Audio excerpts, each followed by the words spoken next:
Hello, hello, hello! So, meron na naman tayong pag-usapan kung gaano nga ba ito kasarap sa babae kapag ito yung ginamit mo habang ikaw ay kumakain.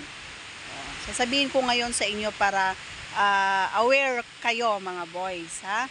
Kapag ang ginamit mo habang ikaw ay kumakain ay hindi na talaga naman na may enjoy ng iyong kapareha, ay gamitin mo ang iyong dila. Ayan, wag mong gagamitin yung wag mong gagamitin yung labi mo kasi pag labi kasi habang ikaw ay kumakain alam mo yon, kung na-imagine mo yung sinasabi ko, kapag labi kasi may pagkakataon na pag sinipsip mo parang ano yun balat na napakanipis. Oo, yun si buningning. So kapag sinipsip ng labi mo yan, masakit. Baka marami pa rin ang gumagawa sa inyo nito. Kaya wag yung gagamitin. Huwag niyong gagamitin ang labi. At wag na wag din ninyong gagamitin ang ngipin. Number 1 na gagamitin nyo ay ang inyong dila.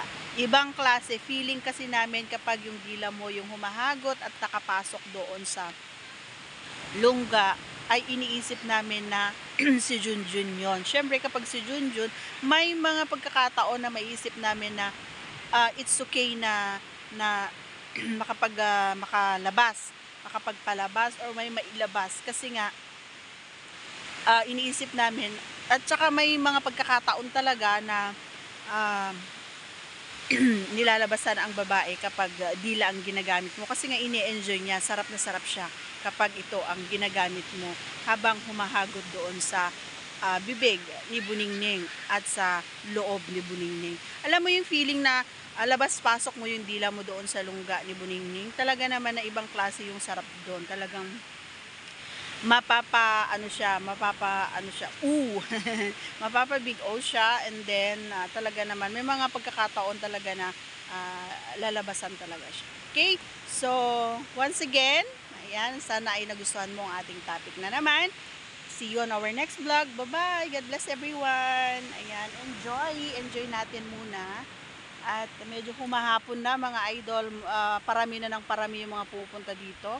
So, hindi na ako makapag-vlog ng maayos kasi sobrang dami na ng mga tao. Ayan. Dumadami na yung mga tao, mga idol. So, yun. Uwi na tayo.